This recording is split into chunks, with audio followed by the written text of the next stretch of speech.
11 de junio de 1944, 7:42. Frente occidental, cerca de los restos bombardeados de la cresta de Troisarbes. Un intenso olor a cordita y tierra húmeda flotaba en el aire. Una densa niebla se cernía sobre la tierra de nadie, un tenue velo de niebla fugaz que envolvía figuras y desviaba sonidos en direcciones extrañas. Las patrullas aliadas habían pasado las últimas 2 semanas viendo cómo los hombres se desvanecían en la niebla. Los mensajeros alemanes se movían con soltura por el perímetro, transmitiendo las coordenadas de la artillería y la dotación de tropas a las baterías que esperaban tras los linderos boscosos. Cada hora, se perdía otra sección de trinchera por bombardeos que parecían demasiado precisos para ser accidentales. El soldado Thomas Miller se agazapó en un puesto de escucha bajo, excavado en la tierra arcillosa, que se le pegaba a las botas como cemento húmedo. Su unidad había perdido 13 hombres en 3 días. Cada muerte ocurría al anochecer, en ese breve instante en que la luz se desvanecía del cielo y las sombras se fundían con la tierra hasta convertirse en una sola. Los fusileros no veían nada. Los vigías observaban la neblina vacía hasta que las bengalas iluminaban cadáveres que nunca habían oído. El mando atribuyó la culpa a la indisciplina. Los soldados a la oscuridad. Miller sospechaba algo más concreto. Luchaban contra un enemigo que entendía el sonido. Antes de la guerra, era arquitecto. Un joven diseñador en una oficina de Boston especializada en auditorios, bibliotecas y salas de conciertos privadas. Pasaba las noches diseñando deflectores de madera para amortiguar los ecos y las mañanas probando las vibraciones de los suelos de hormigón. La guerra lo arrastró sin dudarlo. Ahora sus manos, que antaño habían medido la acústica, sostenían un rifle Lee Enfield y una navaja, embotada por afilarla en el campo. Seguía escuchando de la misma manera. Percibía la velocidad del viento en los rincones de las trincheras, la diferencia entre el sonido de los pasos en el suelo duro y el del barro fresco. Donde otros miraban fijamente la niebla, Miller oía a la distancia. Los rangos superiores lo rechazaban. La doctrina de infantería dictaba que la confirmación visual tenía prioridad. Un objetivo invisible era un objetivo desconocido. Las órdenes pesaban más que el instinto. Sin embargo, cada noche los alemanes demostraban que, una vez que se disipaba la niebla, la vista era inútil.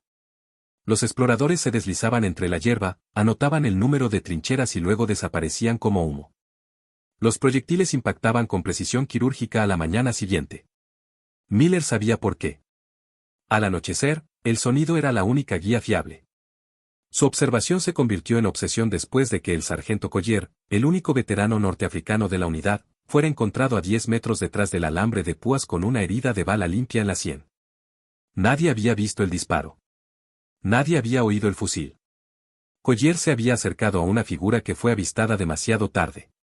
Los alemanes lo dejaron acercarse y luego lo eliminaron fríamente. El mensaje fue silencioso, pero brutal. La niebla les pertenecía. Miller se negó a sucumbir a la impotencia. Rescató chatarra de granjas bombardeadas, dobló clavos para techos de cobertizos derrumbados y enterró en el suelo láminas de hierro corrugado semienterradas entre los escombros. Mientras los demás fumaban, él dobló el metal en curvas suaves. Mientras el tren dormía, golpeó piedras contra las láminas, escuchando la resonancia y la longitud de onda. La chapa cedía en ciertos puntos, amplificando las vibraciones débiles. Recordó una lección de su época universitaria, la forma de un material influía en su reflexión. Los ángulos transformaban el ruido en una señal. Su primer intento pareció patético. 2 láminas de metal dobladas, sujetas a estacas de madera con alambre desechado. Las colocó mirando hacia tierra de nadie, inclinadas hacia adentro como un embudo. Un espejo acústico primitivo. Cuando el viento soplaba contra él, el artefacto zumbaba como un motor cansado. Sin embargo, Miller oyó algo que los demás pasaron por alto, botas raspando la hierba, una hebilla de cinturón rozando las piedras. Lejano, pero presente. El sonido se extendía por el metal, más fuerte en el centro, donde se podía colocar el oído. No era perfecto. Vibraba con las ráfagas de viento. La lluvia lo convertía en un tambor. Los superiores se rieron cuando se lo presentó por primera vez. Los oficiales lo llamaron una quimera. Trabajó incansablemente. Cada noche, durante cada turno, ajustaba la curvatura milímetro a milímetro. Comprobaba la distancia lanzando piedras y midiendo el eco. Excavó fosos poco profundos bajo las placas para amortiguar las vibraciones del viento. Poco a poco, la instalación se volvió más estable. Donde un oído normal no oía nada, Miller detectó raspaduras y cambios de dirección. Correlacionó los sonidos con los ángulos. Si el contacto provenía de la placa izquierda, el objetivo probablemente se movía de noreste a suroeste. Si el nivel de sonido estaba entre las dos placas, el objetivo se movía paralelo a la pared de la zanja. Registró sus observaciones en un cuaderno de bocetos roto y manchado de tierra. Su método se ganó el ridículo de algunos, la curiosidad de unos pocos y la sospecha de los comandantes. La guerra castigaba el fracaso, pero tenía poca paciencia con las nuevas ideas. Los oficiales temían más el ridículo que perder terreno. Miller esperaba una prueba irrefutable. Esa prueba llegó con sangre. El 17 de junio, la patrulla Bravo, compuesta por 2 hombres, no regresó. Habían partido a las 8:02. A las 8:14, se oyó el eco de disparos de fusil amortiguados, primero uno, luego 2, y finalmente el silencio. Al amanecer, se encontraron cadáveres, pero faltaban sus mapas. El mando se dio cuenta de que los mensajeros alemanes ya no estaban reconociendo las trincheras. Estaban observando a los hombres. Escuchaban a escondidas sus conversaciones. Se conocían los puntos débiles del perímetro. La infiltración enemiga se cerraba como un nudo corredizo. El pánico se extendió por los refugios. El aire olía a lana húmeda y hierro viejo. Noche tras noche, la niebla se espesaba. Para el 21 de junio, la visibilidad se había reducido a tan solo 5 metros. Los francotiradores disparaban a ciegas, errando sus objetivos. Se habían colocado minas, pero los corredores se dirigían entre ellas con una precisión asombrosa. Alguien del bando alemán dominaba el arte de moverse con poca luz. Alguien oía lo que los aliados no podían oír. Miller sabía que la guerra acústica había comenzado, lo admitieran o no los oficiales. Agrandó su artefacto de chapa. 3 placas ahora, cada una inclinada como los pétalos de una flor de acero. El alcance mejoró. Detectó movimiento entre los arbustos a 40 metros de distancia. Oyó cómo la tela se enganchaba en el alambre. 2 veces alertó a las patrullas. 2 veces los escuadrones reaccionaron con demasiada lentitud. La doctrina los retuvo hasta obtener confirmación visual. La confirmación nunca llegó. Otro hombre murió. La tensión dentro de la unidad aumentó como la presión en una tubería sellada. Los hombres susurraban que las trincheras estaban malditas. Decían que el crepúsculo los perseguía. Decían que la niebla huía. Nadie decía la verdad. Nadie decía que su defensa dependía únicamente de sus ojos en un mundo donde les habían robado la vista. Miller esperó. Estudió los mapas meteorológicos colgados en el puesto de mando. El pronóstico prometía 3 días de densa niebla vespertina. Perfecto. Le pidió al teniente Arden una prueba. Arden se negó. El riesgo era demasiado alto. El reconocimiento, demasiado incierto. Esa noche, Miller llevó el dispositivo sin permiso. Cayó la noche, sin viento. La visibilidad se difuminaba en un muro gris de 5 metros de espesor. Los hombres se movían como siluetas, hablando en voz baja, sus voces resonando en la niebla. Miller estaba sentado cerca del cable frontal, con su aparato en pie como una máquina silenciosa, esperando oír el mundo. 3 placas metálicas se curvaban hacia el terreno abierto. Estacas firmemente ancladas. Un cable vibrante se tensaba a lo largo del armazón. Una oreja presionaba el centro pulido, la otra mano dibujaba ángulos en su cuaderno. 7:54 hora habitual del primer movimiento. Los mensajeros alemanes preferían esta ventana. Demasiado oscuro para apuntar, no lo suficiente para disparar bengalas. La artillería aún no había empezado. Solo se movía aire, denso y húmedo, pegajoso para la piel. Miller contuvo la respiración y escuchó. Nada. Luego, algo ligero. Un suave rasguño, hierba sobre la tela. Observó el ángulo. 10 grados a la izquierda de la segunda imagen. Posiblemente un hombre. Paso lento y cauteloso. Le susurró las coordenadas al cabo Hayes, el único hombre que confiaba en él. Hayes se las pasó al teniente Arden. Arden lo descartó. No hubo imagen, no hubo disparo. Miller siguió escuchando. El sonido se apagó. O el corredor se detuvo o retrocedió. No pudo confirmarlo. A las 8:11 de la tarde, escuchó nuevos sonidos. Un ritmo diferente. 2 pares de botas, muy juntos, un cambio rápido de peso. Un movimiento veloz. Señaló 40 grados a la derecha de la placa 1.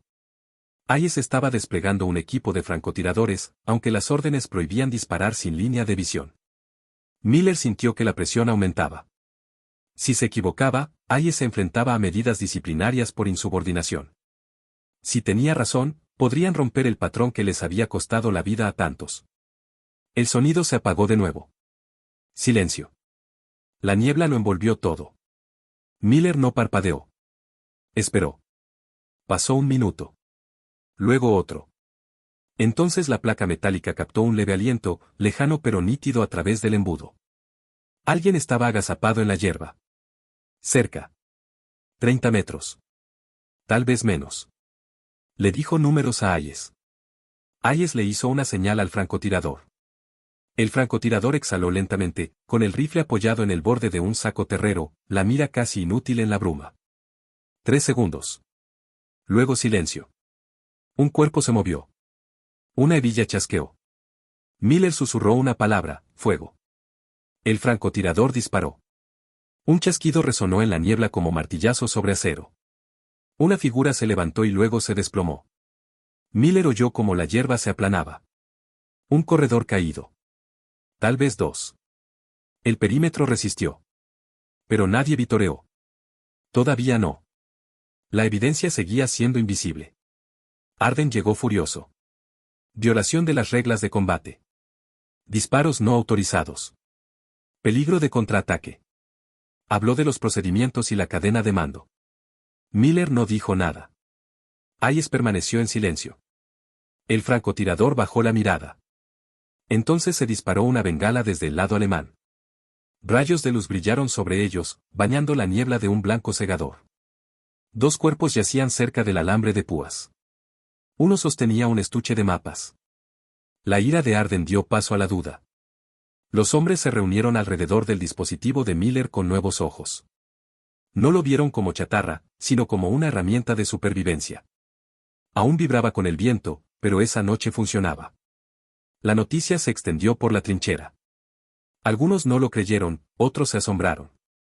Algunos hombres que antes se habían burlado de él ahora le hacían preguntas. ¿A qué distancia podía oír? ¿Cuántas placas se le podían conectar? ¿Se podía duplicar el alcance? Miller no respondió. Solo dijo que la noche aún no había terminado. La noche siguiente, volvió la niebla espesa. La visibilidad empeoró. Los alemanes se adaptaron. El silencio reinó hasta bien entrada la noche. Miller se sentó junto a la radio, escuchando atentamente. A las 9:02, empezó a llover, primero débilmente, luego tan fuerte que sonaba como un redoble de tambor. El sonido era amortiguado. Se perdió el seguimiento de la ubicación. Los corredores podrían aprovechar la tormenta para cruzar. Alto riesgo. Miller hizo ajustes rápidos. Metió tela entre los soportes para amortiguar las vibraciones de la lluvia. Cambió el ángulo hacia abajo para captar las ondulaciones del suelo en lugar de las corrientes de aire. En condiciones de humedad, el suelo transmitía el sonido de los pasos con mayor eficacia. 2 minutos de trabajo. Lo probó golpeando el suelo a 8 metros de distancia. El disco captó el sonido con mayor claridad que antes. El ajuste improvisado funcionó. Hayes asintió con aprobación. A las 9:19 de la noche, oyó un leve crujido de barro húmedo. Pasos esporádicos. Un corredor solitario. Dirigiéndose al oeste de la alambrada principal. Miller indicó el ángulo. El francotirador se posicionó para interceptarlo. No hubo disparos. No se veía al corredor. Miller ajustó su posición, apretando el oído. Oyó un leve tintineo metálico. Posiblemente una cantimplora. Un segundo hombre. El peso sugería que se trataba de un hombre adulto, no de un Boy Scout. Siguió el movimiento por el lanzamiento. Un crujido. Una rama. Una señal clara. Hayes levantó el brazo. El francotirador disparó una vez. Nada. Falló. El corredor salió corriendo. Miller anunció la nueva dirección. El francotirador cambió su rumbo 3 grados. Segundo disparo. Impacto contra el suelo. Silencio. Luego, un gemido sordo. La niebla oscureció la figura, pero el sonido delató la verdad. El blanco fue alcanzado, pero no con precisión. Hayes y dos fusileros avanzaron a rastras. Arrastraron al alemán hacia atrás. Joven, quizá de 20 años. Uniformado empapado, botas desgastadas, con un mapa en una lata de aceite prendido al pecho. Murió antes de llegar a la trinchera. Arden observó cómo se llevaban el cuerpo. Su mirada hacia Miller era entre respetuosa y temerosa. La plataforma petrolífera cambió la lógica del campo de batalla. La noche ya no era territorio alemán. La noticia se extendió más allá del pelotón. El mando de la compañía ordenó una demostración. Miller instaló el dispositivo en la trinchera delantera. Los oficiales lo observaron a través del manto de lluvia. Dejó caer una piedra a 60 metros de distancia. El sonido regresó con claridad. Rompió una rama a 80 metros de distancia. Ahogado, pero audible. El dispositivo pasó la prueba. Se cambiaron las órdenes. Se flexibilizó la regla de confirmación visual para las operaciones al anochecer. Se autorizó la localización acústica bajo la supervisión de Miller. Su rol cambió de la noche a la mañana. Ya no era solo un fusilero, sino un asesor para la defensa de patrulla. Durante horas, refinó meticulosamente los ángulos y diseñó plantillas para el montaje de los sistemas de control de fuego. Las unidades rescataron metal de las ruinas de las aldeas. Pronto, 4 sistemas de control de fuego estaban en funcionamiento a lo largo de la línea, escalonados como orejas por el campo de batalla. Cada nuevo componente mejoraba la recepción de la señal. Los alemanes se dieron cuenta. Los corredores se acercaban más despacio. A veces se arrastraban. A veces se envolvían las botas con tela para amortiguar sus pasos. Miller ajustó su táctica una vez más. Sintonizó placas para detectar vibraciones terrestres de baja frecuencia. Construyó un pequeño marco de madera para reducir el ruido del viento. La acústica se convirtió en un arma. La niebla se disipaba ocasionalmente, pero el patrón persistía. La oscuridad favorecía los oídos. La vista regresó tarde. Los hombres hablaban de flores de cinabrio que acechaban la muerte. Los francotiradores confiaban más en la voz de Miller que en sus ojos. Arden agradecía las innovaciones, pero era precavido. Temía que el enemigo reaccionara con mayor dureza al enterarse de que las trincheras aliadas estaban intervenidas. La noche del 4 de julio confirmó este temor. Un intenso fuego de artillería impactó la segunda línea de trincheras. No por casualidad, sino deliberadamente. Los observadores alemanes presumiblemente habían localizado las posiciones del equipo de perforación. Una placa resultó dañada. Un poste se rompió. Miller rescató los fragmentos y reconstruyó el equipo de perforación a la luz del fuego. El enemigo intentó cegar sus recién descubiertos sentidos, pero el sonido aún los alcanzó. El anochecer trajo el momento que lo cambió todo. 7:47 momentos antes, el cielo estaba despejado, ahora, la niebla se cernía rápida y densamente. Los informes indicaban que se planeaba un importante movimiento de tropas alemanas. Se esperaban corredores. Un avance podría desencadenar fuego de artillería contra los convoys de suministros. El equipo de Miller había sido reparado, las 3 placas brillaban débilmente en la luz que se desvanecía. Respiró con calma y pegó la oreja al centro.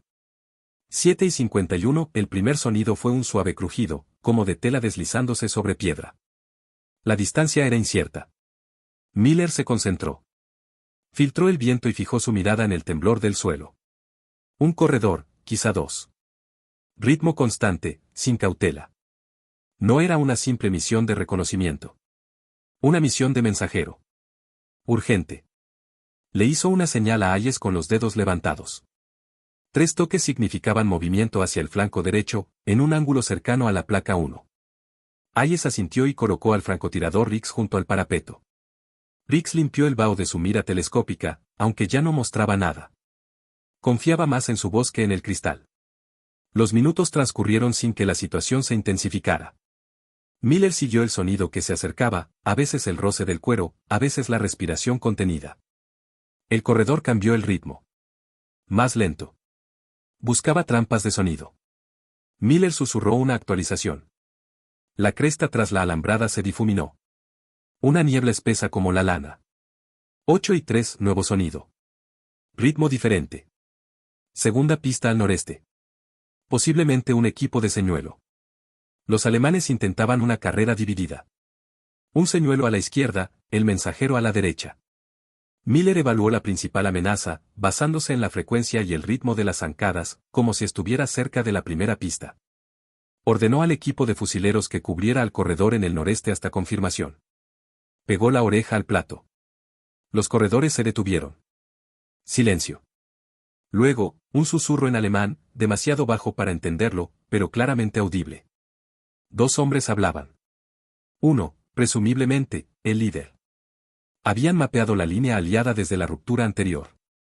Ahora intentaban replicarla. Miller agarró el lápiz con tanta fuerza que se rompió. Respiraba con dificultad. Esperó la señal. Llegó a las 8:08 de la tarde. Una pequeña piedra fue apartada. Un clic agudo. Alguien la pasó por alto. El corredor se quedó paralizado. Miller oyó una respiración superficial por la radio. Rápidamente susurró las coordenadas y disparó una bengala al sector izquierdo para desviar la atención del avance principal. La distracción funcionó. Los alemanes desplazaron su posición a la derecha, creyendo que el flanco estaba expuesto. Riggs apuntó a ciegas. Miller murmuró ajustes. Un paso adelante. Dos a la izquierda. Ligero desnivel en el terreno. Cuando un gemido de esfuerzo atravesó el metal, Riggs disparó. El disparo se hizo añicos en la oscuridad. El eco reverberó en las placas de acero. Un cuerpo cayó con fuerza al suelo. La hierba quedó aplastada. El gemido fue silenciado por el segundo disparo mientras Riggs ajustaba su elevación. El segundo corredor huyó. Miller siguió el ritmo de sus pasos, bruscamente y presa del pánico. Dio instrucciones. Unos hombres armados lo interceptaron cerca del alambre de púas. Un breve forcejeo. Luego, silencio. La victoria se desvaneció en un eco apagado. Los hombres no vitorearon. Esperaban la venganza. Una vez más, la niebla amortiguó el sonido. Miller notó una resonancia reducida en el medidor. Un estrechamiento del terreno podría estar causando interferencias. Ajustó la inclinación de la placa 4 milímetros. El medidor volvió a emitir señales claras. Arden examinó los cuerpos. Uno llevaba un rollo de mapa encriptado con marcas que indicaban la profundidad de las trincheras aliadas. La amenaza inmediata fue neutralizada. Arden entregó a Miller su primera condecoración oficial. Palabras breves. Tono emotivo. Pero el significado era profundo. La autoridad ahora se reconocía por el oído, no por la vista.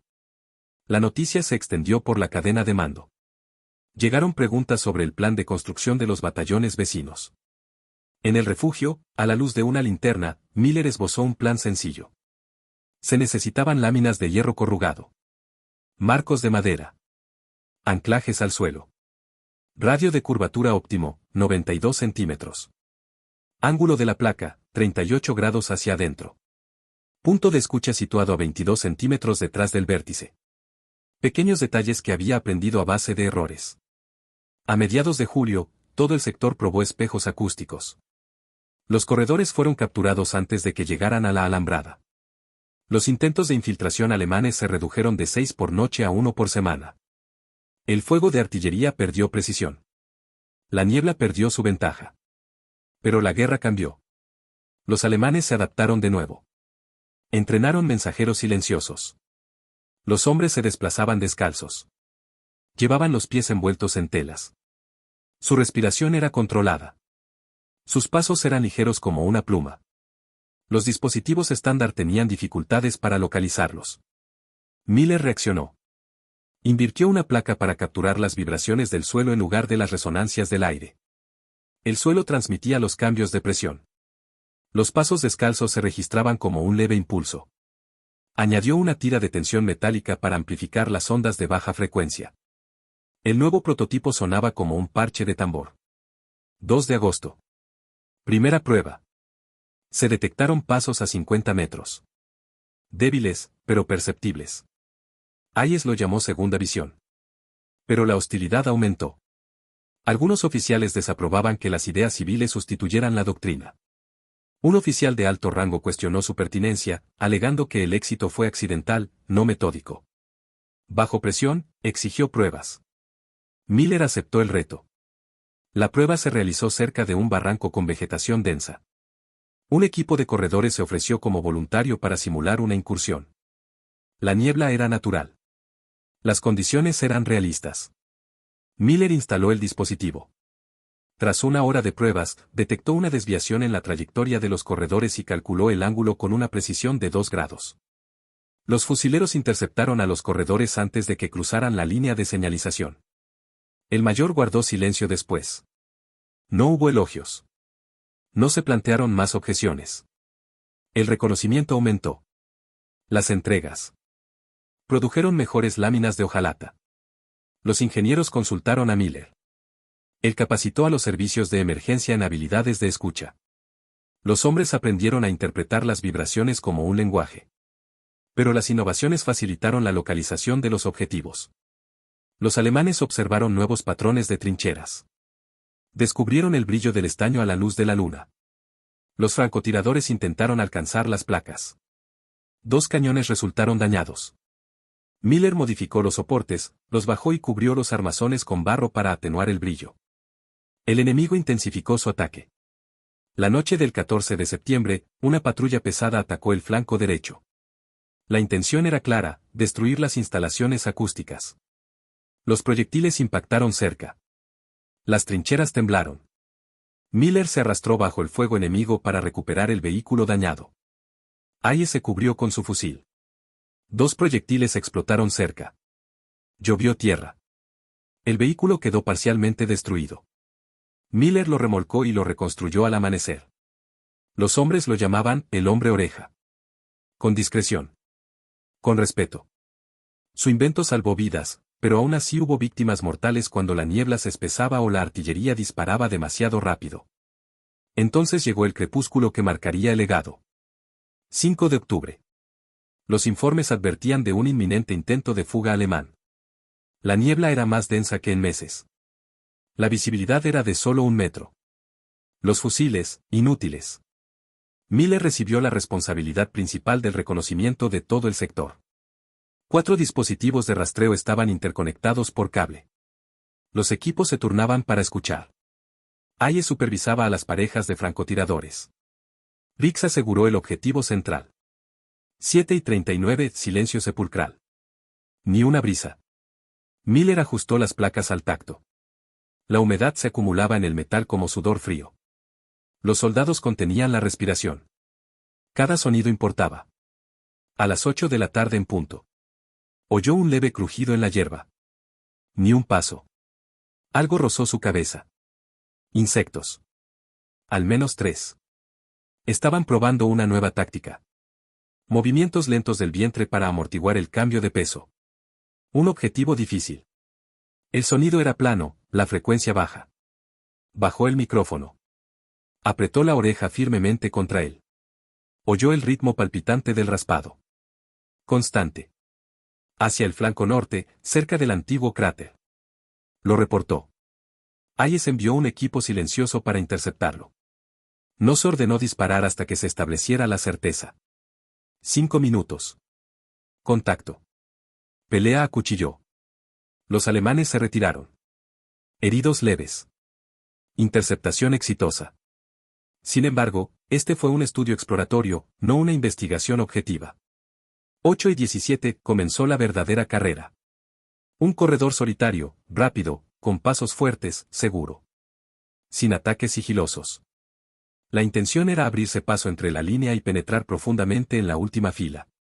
Peligro extremo. Miller sintió una vibración en el hombro. Fuerte. Urgente. Captó el ángulo de inmediato. 46 grados a la izquierda de la placa 3. La distancia disminuyó rápidamente de 80 a 50 metros. Niebla total. Ni una sola silueta. Susurró el vector de puntería.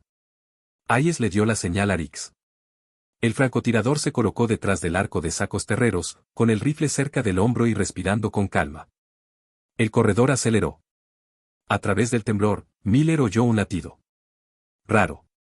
Intenso. Un leve sonido metálico. Posiblemente una línea telefónica. 40 metros. 30.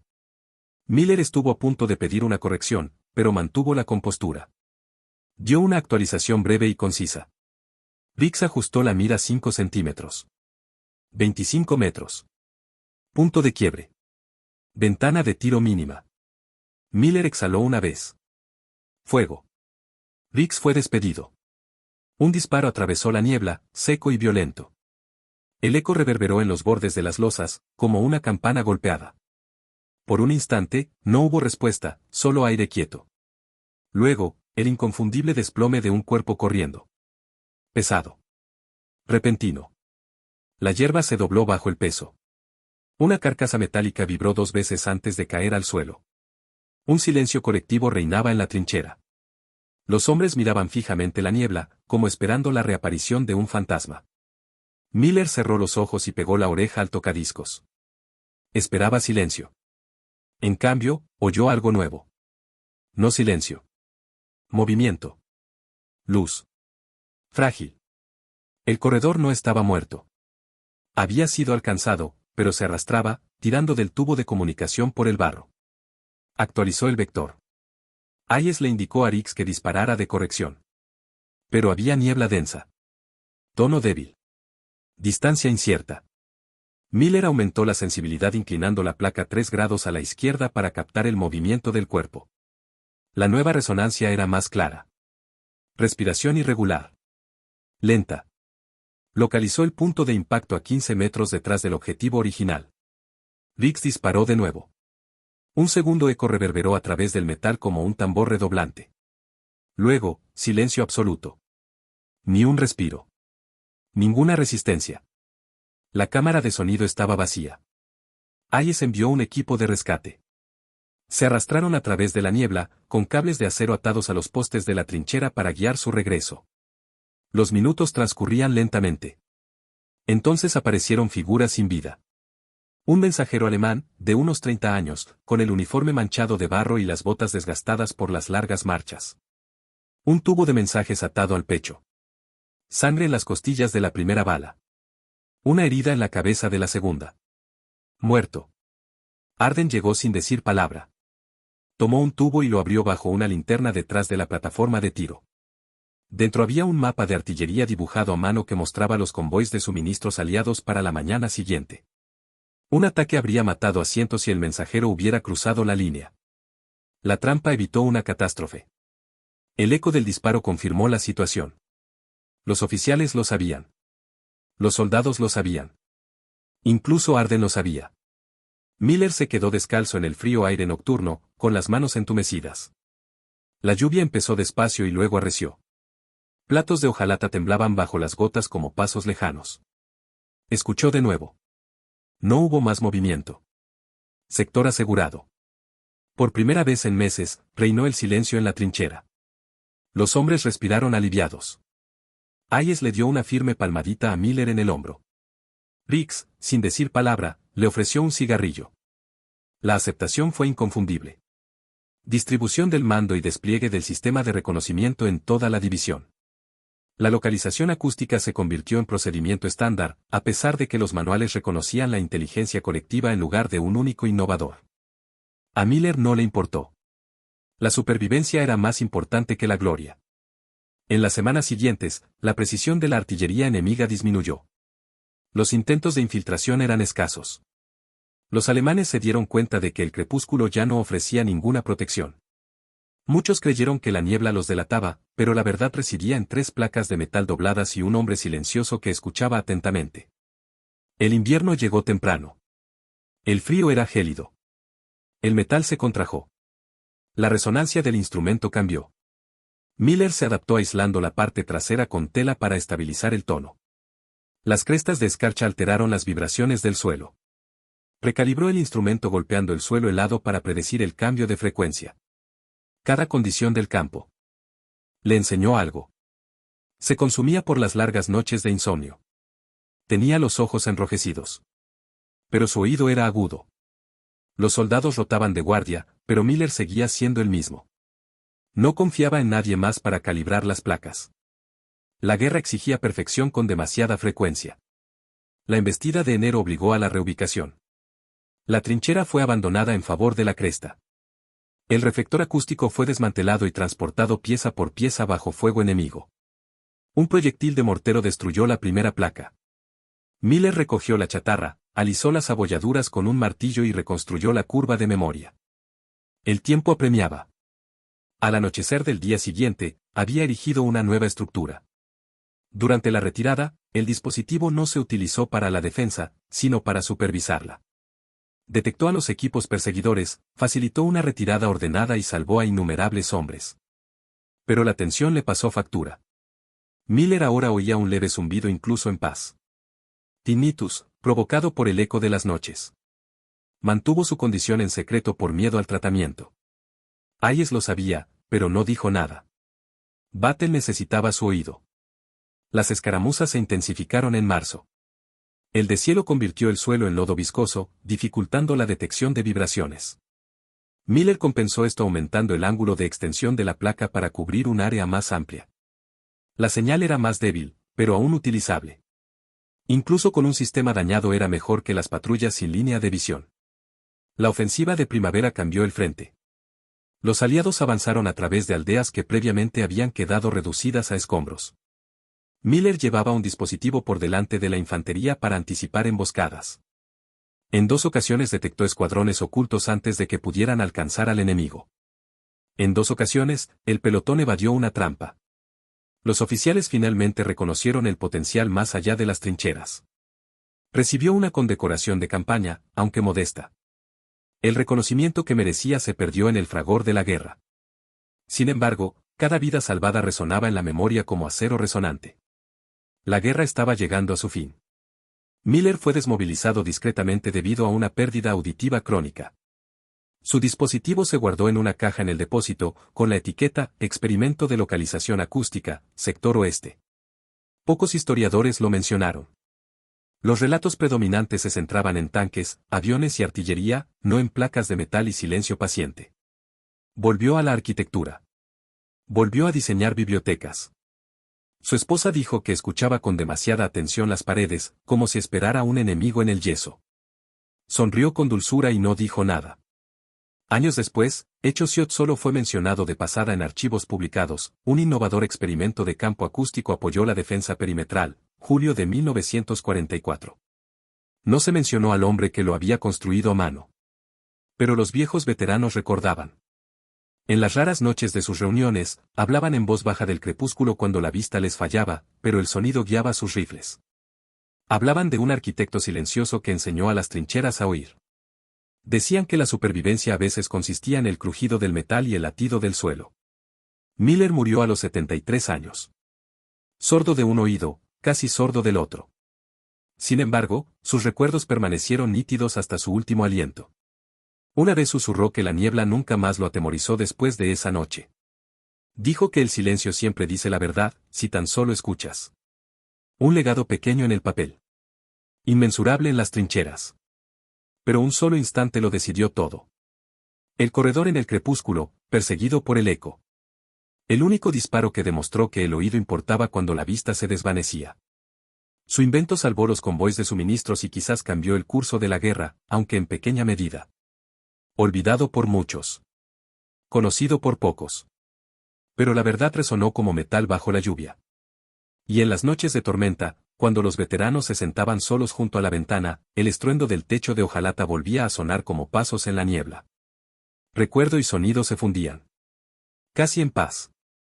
El soldado Thomas Miller, que vivió la guerra de otra manera, dejó un invento tan simple como la chatarra, pero tan poderoso como un mapa de artillería sin usar. Su equipo nunca recibió una medalla. Pero los hombres que sobrevivieron le debían una deuda silenciosa. La niebla suena diferente cuando la moldean las manos que antaño construyeron salas de conciertos. Miller comprendía la física del eco, la geometría del miedo, el peso de la sangre. Dobló láminas de metal para formar oídos lo suficientemente grandes como para oír la muerte acercarse. Y una vez, al anochecer, revirtió la muerte. El disparo que detuvo al corredor se volvió legendario solo entre quienes estaban en esa fila embarrada. Nunca se difundió ampliamente. Nunca llegó a los titulares de Nueva York ni Londres. Sin embargo, en esa trinchera, en esa hora en que el mundo era solo niebla, aliento y espera, lo significó todo. Tras la caída del corredor, la niebla se extendió por la tierra de nadie como un ser vivo. Jirones de niebla traían el olor a hierro y hierba mojada.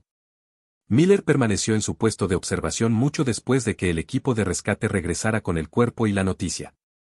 Pegó la oreja a la losa, no para buscar más objetivos, sino para escuchar el silencio. El silencio era la victoria.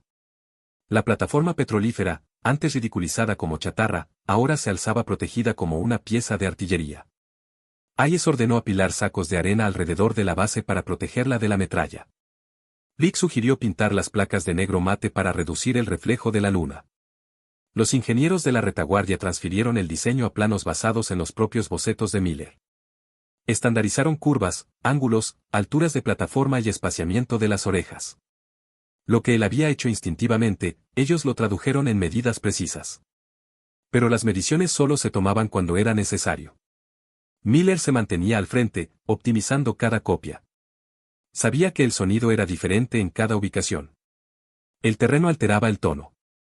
La humedad del suelo modificaba la resonancia. La cima de una colina creaba una cavidad reverberante que desviaba el oído 5 metros. El derrumbe de un muro de granero provocó un cambio de dirección incorrecto. Solo Miller podía percibir las diferencias. A lo largo del otoño, viajó de trinchera en trinchera, enseñando a los soldados a adaptarse. Aprendieron a interpretar el zumbido metálico como una señal meteorológica. Comprendieron que un tono apagado anunciaba lluvia, mientras que un tono agudo indicaba tierra seca. La guerra se hizo no solo visible, sino también audible. Hablaba poco. Sus instrucciones eran breves. Baja el ángulo de la losa. Mira el suelo, no el aire. Tela aquí para amortiguar el ruido del viento. Los hombres apreciaban la economía de palabras. En la batalla, la claridad era fundamental. Las unidades alemanas intentaron contraataques. En el primer intento, los pasos se amortiguaron con lana. Miller percibió vibraciones. En el segundo, se utilizó una distracción, trozos de chapa metálica atados a un animal para atraer los rifles. Miller distinguió el caótico traqueteo de un ritmo humano. En el tercer intento, las plataformas de perforación fueron bombardeadas con morteros. 3 espejos se hicieron añicos. Miller construyó unos nuevos con los escombros. Trabajaba bajo fuego enemigo, moldeando acero con un martillo y tenazas a la luz de una linterna. Hayes lo cubría con un fusil SML. Riggs bromeaba diciendo que Miller construía más rápido de lo que los alemanes destruían. Era cierto. Recuperó la audición antes del anochecer. En invierno, las trincheras se congelaban y el acero chirriaba con un tono inquietantemente humano en las noches frías.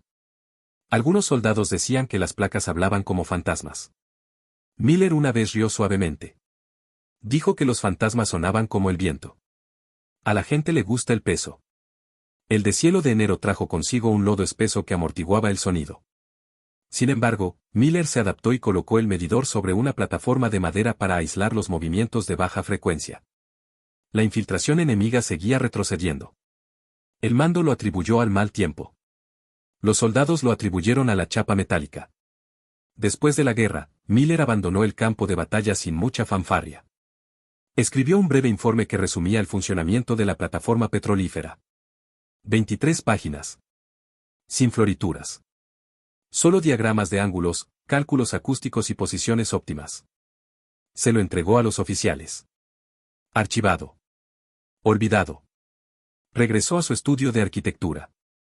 Diseñó salas silenciosas para bibliotecas donde los estudiantes pudieran estudiar sin interrupciones. Paredes construidas para absorber el sonido, tal como la chapa metálica lo había amplificado en su día. Su jornada laboral era tranquila.